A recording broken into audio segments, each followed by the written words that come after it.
Shalom, selamat malam Bapak Ibu Saudara yang dikasih dan diberkati Tuhan.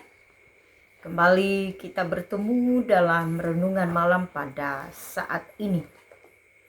Bagian firman Tuhan yang akan kita renungkan dari 2 Raja-Raja pasal 9 ayat 1 sampai dengan 15. 2 Raja-Raja pasal 9 ayat 1 sampai dengan 15. Dan ayat 6 dan 7 yang akan saya bacakan pada saat ini. Lalu bangkitlah Yehu dan masuk ke dalam rumah. Nabi muda itu menuang minyak ke atas kepala Yehu serta berkata kepadanya, "Beginilah firman Tuhan Allah Israel. Telah kuurapi engkau menjadi raja atas umat Tuhan, yaitu orang Israel. Maka engkau akan membunuh keluarga tuanmu Ahab. Dan dengan demikian aku membalaskan kepada Isabel darah hamba-hambaku nabi-nabi itu, bahkan darah semua hamba Tuhan." Amin. Bapak Ibu Saudara, dari bagian firman Tuhan ini, satu tema bagi kita, penghukuman Allah dinyatakan. Penghukuman Allah dinyatakan. Saudara-saudara, Allah berhak untuk memakai setiap manusia sesuai dengan kehendaknya. Apakah untuk menjadi saluran berkat-Nya ataukah sebagai alat penghakiman atau penghukuman. Nabi Elisa memanggil salah seorang dari rombongan nabi untuk mengurapi Yehu menjadi raja atas Israel. Dan sesudah itu harus cepat-cepat lari. Jika kita melihat dalam ayat sebelumnya, karena yang saya bacakan tadi hanya ayat 6 dan 7. Nabi muda itu kemudian pergi mengurapi Yehu dan mengatakan bahwa Yehu akan membunuh seluruh keluarga Ahab.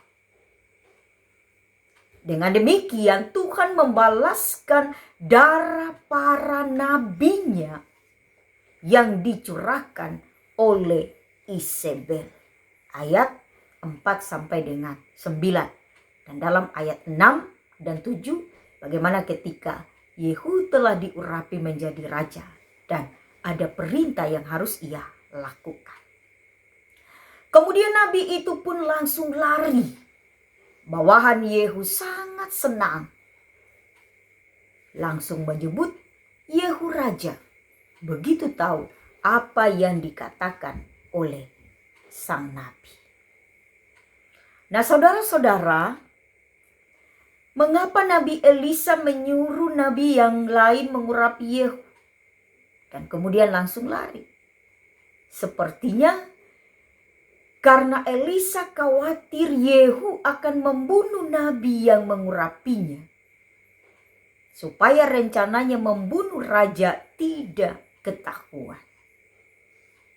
Dan sepertinya Elisa mengerti bahwa Yehu adalah orang yang sangat kejam dan tidak segan bahkan untuk membunuh nabi Tuhan.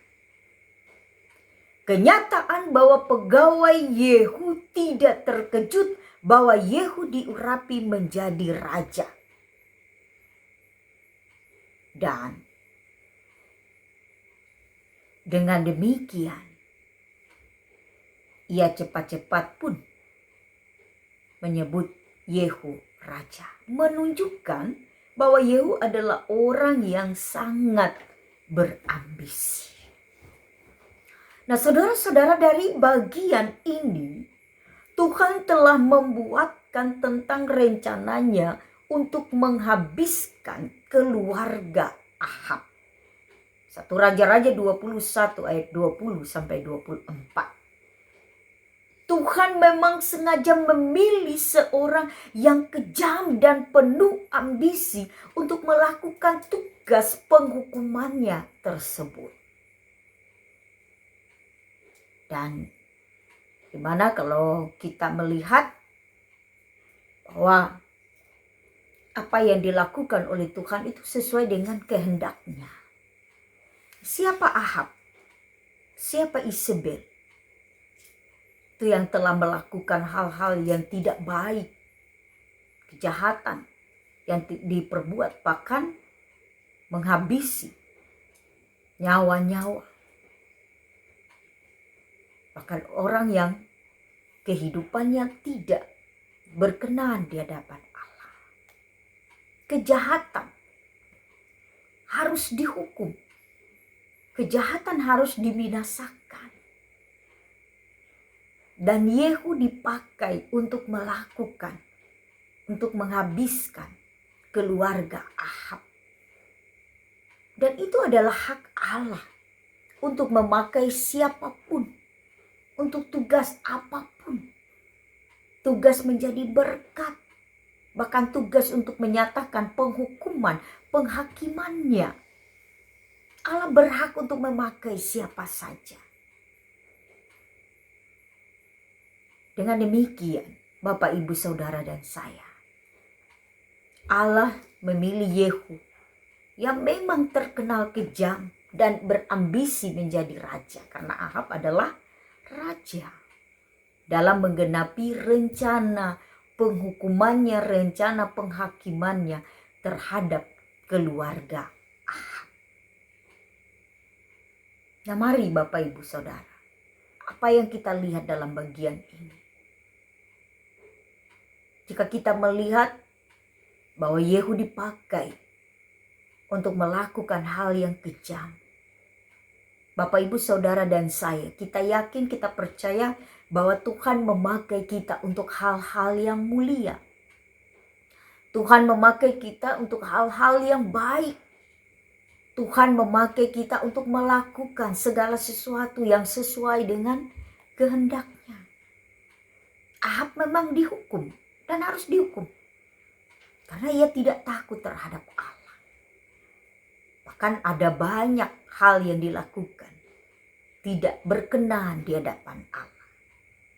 Nah, mari kita memberikan hidup kita, keberadaan kita. Kita pun dipakai oleh Allah untuk melakukan yang terbaik, untuk melakukan kehendaknya di dalam kehidupan dan hidup kita. Nah, mari ketika Allah memilih kita, ketika Allah memakai kita, mari kita pergunakan semua itu dalam kehendaknya yang ajaib dan yang luar biasa. Kita melakukan setiap panggilan itu. Dalam setiap keberadaan, pekerjaan, tugas, tanggung jawab kita melakukan yang terbaik untuk Tuhan. Dan biarlah Tuhan memilih memakai kita untuk melakukan tugas-tugas yang mulia di dalam kehidupan ini. Hanya bagaimana keberadaan kita, bagaimana sikap kita, dan bagaimana kita memenuhi panggilan itu untuk melakukan yang terbaik. Itu ada dalam pilihan kita masing-masing. Tuhan Yesus memberkati. Amin. Mari kita berdoa.